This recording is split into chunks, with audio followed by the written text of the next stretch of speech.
বলো বলো কত কিলো? 1 কিলো 300 জন, 2200 টাকা কিলো। বাংলাদেশ, অরিজিনাল বাংলাদেশ। এই চাঁদপুর না বরিশালে? দেখো বন্ধুরা, বরিশালের মাছ 1 কিলো 400 জনের, 300 জনের মাছ। এটা হচ্ছে বাংলাদেশ বরিশালের মাছ। কত করে বিক্রি করলে? 2200 টাকা কিলো। বন্ধুরা দেখো মাছটা কালার কোয়ালিটি দেখিয়ে দেবো। কাটো কাটো। এটা হচ্ছে বনগা নিউ মার্কেট, এটা হচ্ছে নিউ মামুনটা। এ কি কালারে, কালারটা একটু দেখাও মাছে। হ্যাঁ সুপার কালার, সুপার কালার। পেটে ডিম না তেল? তেল। দেখো তেল, পেটে তেল। বিরাট টেস্ট হবে তো মাছে? গ্যারান্টি। আচ্ছা, টেস্ট না হলে কি ডবল টাকা ফেরত দেওয়া হবে তো নাকি? তোমরা দেখো মাছের টেস্ট না হলে ডবল টাকা ফেরত আছে। হচ্ছে বনগা নিউ মার্কেট, এই তোমার নিউ মামুন সার্ভিসের অপর সাইডে দোকান। 1 কিলো 300 জন, 1 কিলো 200-300 জনের মাছ বিক্রি করছে মাত্র 2200 টাকা কিলো।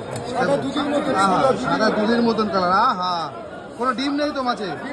ডিম না হলে টেস্ট বেশি হয় তো মাছে নাকি? ডিম ছাড়া টেস্টটা বেশি হয়। দারুণ সুন্দর করে ডিম পিস করা হচ্ছে মাছের কালার সত্যি। 1 পিস খেলে মনটা ভরে যাবে। কাটো কাটো। তো দেখো এটা হচ্ছে বনগা নিউ মার্কেট।